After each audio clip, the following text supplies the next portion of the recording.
안녕하세요. 부동산 칼럼 쓰는 남자 북칼럼입니다. 오늘은 꼭지에서 보시는 것처럼 왕숙이어서 양정 역세권 아파트 용지 도시개발구역 S3 블럭과 블럭의 39,000제곱미터 면적 LH 22일 공급 공고 후 입찰하겠다는 그런 그 기사하고요. 서울 세종고속도로가 이제 개통이 눈앞을 두고 있는데 고속도로가 개통을 하게 되면 당연히 이제 산업단지가 생기되겠죠. 그래서 천안 동부권에 산업단지 조성이 활발하다는 뉴스를 가지고 여러분과 함께 나눠보도록 하겠습니다. 왕숙 이어 양정 역세권 아파트 용지 도시개발 S3블럭 39,000제곱미터 면적인데 입찰 이제 공급 공고를 해서 입찰을 한다라는 얘기입니다. 그러니까 지금 이제 그 토지 이용 계획도를 보시면 이게 전체 양정 역세권의 토지 이용 계획대인데요. 여기 S3블럭과 B3블럭 이렇게 보이시죠? 두 개에 대해서 이제 공급 계획이 잡혔습니다. 그래서 이 두 개의 공급 계획은 이게 보시는 것처럼 노란색이 이제 주거용지인데요. 이제 아파트를 짓게 되죠. 그래서 그 아파트를 짓게 되면 이 땅은 도대체 어느 정도의 가격에 이제 공급이 될까 이제 이런 것들이 되게 궁금하잖아요. 앞서서 혹시 기억나실지 모르겠는데 왕숙 신도시에서도 저희가 이제 토지를 공급한다는 그런 뉴스들을 이제 보내드렸었고요. 그래서 그 추가적인 뉴스가 또 이 그 양정 역세권 뉴스와 더불어서 같이 나왔기 때문에 그 내용들을 한번 더 살펴보도록 하겠습니다. 왕숙 S1 블럭하고 왕숙 2지구 B6 블럭인데요. 여기 맨 위쪽에 있는 게 왕숙 S1 블럭, 그 다음에 여기 아래쪽에 이 정도에 있는 블럭이 왕숙 2지구 B6 블럭인데요. 면적들을 한번 보실까요? 양쪽 다. 31,255제곱미터, 그 다음에 왕숙 2지구 같은 경우는 38,000, 그래서 평으로 따지면 9,454, 11,756, 평 정도가 되는데 택지 전체 가격이 1385억 원, 그 다음에 2031억 원이죠. 택지 가격을 그래서 이제 평으로 나누게 되면 한 평당 S1 블럭 여기 같은 경우는 1464만 9천 원에 공급이 되고요. 왕숙 2지구 같은 경우는 1727만 6천 원 정도에 공급이 되죠. 그래서 제가 이제 왕숙 지구 같은 경우는 이제 토지 보상이 최근에 다 마무리가 됐기 때문에 왕숙지구의 토지 보상이 그럼 어느 정도로 나갔을까, 금액은 얼마나 될까를 추정을 해봤는데 토지 보상 전체 금액을 보시면 5조 3,357억 원 정도가 되는데 그것을 면적으로 나누게 되면 당연히 평당 보상가가 나오겠죠. 그러면 왕숙지구 같은 경우는 평당 219만 원 정도의 보상을 이제 나갔는데 물론 이보다 더 많이 받은 분도 있고 이보다 적게 받은 분도 있겠죠. 그래서 LH에서는 이렇게 수용을 210만 원 정도의 수용을 해가지고 택지지구로 얼마에 공급을 하는가를 봤으면 보냐면 왕숙 S1 블럭 같은 경우 1지구에 S1 블럭 같은 경우가 1,400만 원, 왕숙 2지구 같은 경우는 1,700만 원을 이제 공급을 한다는 얘기입니다.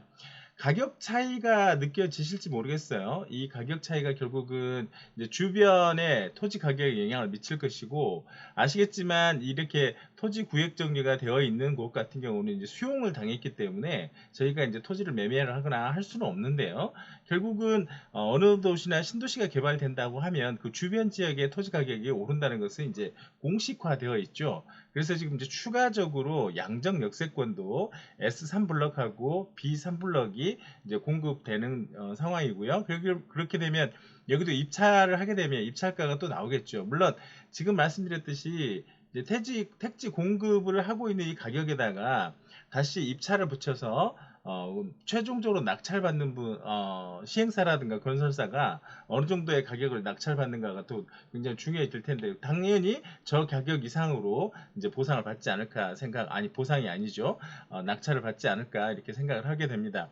자, 그래서 말씀드렸던 것처럼 양정 역세권이 이제 착공을 눈앞에 두고 있죠. 그래서 착공을 눈앞에 두고 있어서 택지 공급에 대한 내용도 계속해서 나오게 될 건데요. 이 택지 공급에 대한 내용들에 대해서 건설사가 어느 정도나 이제 그 입찰을 하게 될지 이제 두고 보면 또 재밌을 것 같습니다. 자, 그 다음으로 보여드릴 대목은 보시는 것처럼 서울 세종간 고속도로 개통 눈앞을 두고 있다라는 내용이죠. 그래서 천안 동부권 산업단지가 조성이 활발해지고 있다라는 내용입니다. 자, 기사를 한번 읽어보면요. 제2경부고속도로로 불리는 서울 세종고속도로 개통을 앞두고 천안 동부 지역이 식료품, 화장품, 에너지 관련 산업기지로 발돋움하고 있다. 19일 청남 천안시에 따르면 현재 공사가 진행되고 있는 12개 산업단지 가운데 6개 단지가 천안 동부권에 자리 잡고 있다는 얘기입니다. 자, 그래서 천안 북부 지역이 산업단지로 각광받는 요인 중 하나는 경부고속도로를 중심 축으로 해서 서울과 수도권과의 직결인데요.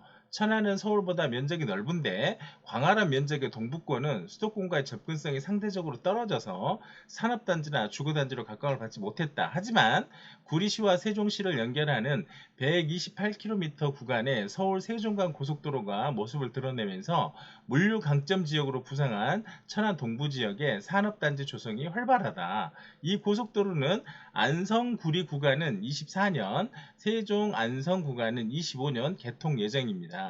한국의 아우토반을 목표로 건설 중인 서울 세종간 고속도로가 개통이 되면 천안 동부권은 수도권과 세종시 모두가 자동차로 1시간 이내 거리에 놓이게 됩니다. 수도권은 물론 영남이나 호남, 강원과의 도로 연계망도 잘 갖춰져 있어서 교통 지정학적 장점에 최근 삼성이 천안 아산을 중심으로 충남에 56조 원을 신규 투자하는 계획을 발표하면서 천안 동부권의 산업단지 입주 수요가 이제 크게 늘고 있다는 그런 기사죠. 결국 행정수 이전 이슈 때문에 결국 세종시하고 서울을 근거리로 연결할 수 있는 고속도로가 필요했었고, 그 고속도로를 이제 서울 세종간 고속도로 또는 제2 경부 고속도로라고 이름을 붙였었는데요. 실제로 지금 이제 개통 시기가 좀 많이 늦어지긴 했죠. 그러면 고속도로가 들어선다라면 그 고속도로 IC를 주변으로 해서 어떤 일들이 벌어질 것인가, 각종 산업단지하고 물류단지가 이제 많이 만들어지게 되죠. 그러니까 고속도로 인터체인지 주변으로는 이제 또는 토지 가격의 상승 요인이 발생하게 되고, 그것 때문에 결국 이제 투자자 입장에서 봤을 때는 개통 예정인 IC 근처를 또 눈여겨보는 것도 굉장히 많이 필요한데, 저희 이미 이제 그 안성 쪽에 많이 투자하셨던 고객들 같은 경우도 서울 세종간 고속도로 인터체인지 주변에 토지들을 많이 투자를 하셨었죠. 그런 이슈를 통해서 투자를 하셨고, 그 투자에 대한 기대감들이 크실 텐데, 좀 개통 시기가 늦어지긴 했지만 지금도 착실히 어쨌든 국가 사업이기 때문에 진행된다는 내용들을 한번 살펴보면서 여러분들이 투자하셨던 지역에 대한 믿음들을 한 번 더 굳건히 하시고 좀 더 시간을 가지고 지켜보시면 좋을 것 같습니다. 이상 오늘 북한람이었습니다. 고맙습니다.